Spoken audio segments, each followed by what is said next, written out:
Hi everyone. Today I'm going on a rant because I'm angry.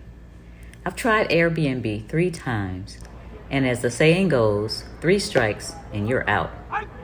First, let me say that I'm a very low maintenance person. I'm not the one that sends food back at the restaurant or tells the hotel to send a maid at 10 p.m. when I check in because there's a hair on the sink. With that said, it takes a lot for me to abruptly change course when I'm making any type of travel arrangements. My very first experience with Airbnb was so bad that I wrote it up and filed a complaint. It was in May of 2016, and I had to speak at a workshop in Townsend, Maryland. It was a graduation weekend at the nearby college, so the hotel rates were up over $200 a night. Since I was trying to cut costs, I decided to try Airbnb. I went online, signed in, and entered the zip code of the conference site. Several entries came up, and I selected one and entered my credit card. Note that you have to submit a picture of yourself, and I'm clearly a black woman. Just note. The first woman didn't respond within 24 hours, and that meant that she didn't want me in her house. That request expired. Her room was still available the day after she didn't respond, so it wasn't like she had a renter, but she just didn't respond to my request. This is considered rejection without response. The second choice was a women's retreat center. After selecting that one and entering my card information, I was again rejected within a few hours. Mind you, this was a large property with many rooms, as I understood it. I was beginning to get a little concerned, but I decided to try one more time. The third time I applied to stay in a room in a large home about 6 miles from the conference site. The woman, we'll call her Tina, accepted, and my card was charged. Tina and I corresponded a little bit right after the booking, and I asked her for the best way to get to her house, and she gave me street directions. I also let her know that the conference that I was attending ended every night at 9 p.m., so I would be arriving at her house Friday night after 9:30 p.m. The conference ended Friday night a little early, so I text Tina and let her know that I was on the way. I text Tina again when I was in the driveway at 8:51 p.m. I went with my luggage to her front door and rang the bell. No answer.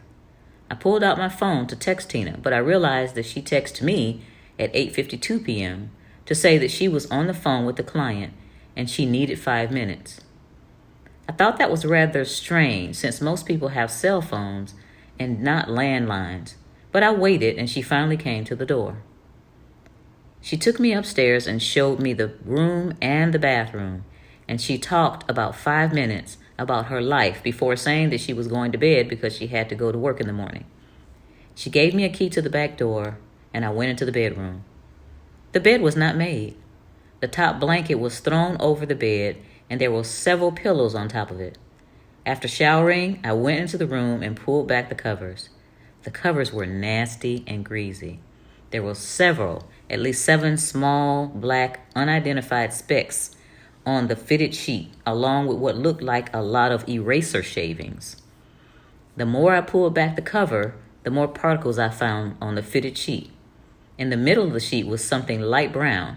I attempted to get it off with my hand in a sweeping motion, and it was stuck to the fitted sheet. Like some type of hard candy or even mucus. Yuck. Then I smelled the fitted sheet. In addition to it being very loose, it smelled like someone had slept there and it was not cleaned. I pulled the top sheet up over the fitted sheet, took off my t-shirt and put it over the pillowcase and got into bed. It was after 10 p.m. by then and I had nowhere else to go. When I got up in the morning, Tina was gone. I packed up what I needed for the conference and left the other items in the room. At 8:24 in the morning, I texted Tina to let her know about the particles in the bed and the light brown sticky stuff. She said that maybe that was Tide laundry detergent. What? I told her it was brown like caramel. She said that maybe her daughter had been in the room the night before, twirling around in front of the full-length mirror, and that there were lots of linens in the closet. I texted back, thank you. I was a little in shock that she didn't apologize concerning the dirty covers. After the conference, I drove back to Tina's and arrived about 9:50 p.m. It was very dark in there, And again, 3 cars were in the driveway. I texted Tina as a courtesy to let her know that I was entering the house. I was concerned because there were not any lights on. I unlocked and opened the door, and to my surprise, I heard a dog barking. I had not seen or heard a dog the night before or that morning. I didn't see the dog because it was too dark. So I locked the door back and went to the car. I called Tina to let her know that I tried to enter the house, but I could hear a dog. She answered and sounded like she had been asleep. She said she was in the bed and that she had been up since 4 a.m. She said that the dog couldn't get out of the basement. At that point, I decided not to stay because there were no lights on in the house whatsoever, and she sounded like she really didn't want me to come in. I entered the house, and it was pitch black. I tripped over something in the kitchen and felt my way to the front stairs. I tiptoed up the stairs, and as I did, there was one night light on in the hall, as it had been the night before. I went into the bedroom, and it was exactly the same. She had not bothered to change the dirty covers. I quickly grabbed my things and headed back down the stairs, thinking I may be in danger because there were no lights on at 9:55 p.m. And that was strange for someone that was renting out a room in their house. I got to the bottom of the stairs and didn't know which way to go once I made the left turn towards the back door. There were 2 choices, but I couldn't see well enough to know where I came from, and I didn't know where to begin to look for a light switch. I chose the wrong path. I tripped down a stair and fell onto a treadmill. I backed up with my luggage and tried to see my way to the kitchen. I found my way to the kitchen, tripping over something else. I made sure that I had the rental car keys with me, and I locked the door behind me. With nowhere to go in the pouring rain and a dying cell phone battery, I headed for the Baltimore-Washington airport area. I called my assistant in Atlanta, and she found me a hotel for the night. I had to pay an additional $101 for that stay due to the way I was treated at that Airbnb by the host. I felt that maybe this was an isolated incident, but I was so soured by that, I didn't rent another Airbnb until April of 2021. That's when I rented a house in Cahuita, Costa Rica. It advertised that it was a 2-bedroom, 2-bath home with air conditioning. This stay was for about a week, and when we arrived there was only one wall unit air conditioner, and it was in the kitchen, which was far away from my bedroom. There were ants in my bed the first night, and the owner had to come and spray my room down. No big deal, I'm in the jungle, I said. Then I realized that I had a roommate, a gecko that stayed in the right corner of the ceiling and made noise every night. The place was hot and muggy, and when it rained, water came down in the kitchen over the sink. I woke up several nights gasping for air because the air from the kitchen air conditioner flowed in a different direction from my bedroom, and all I had in the bedroom was a floor fan. I tolerated this stay, but I said to myself, next time I'll do better in seeking for a place to stay with air conditioning. This week I rented another Airbnb that advertised that it had air conditioning.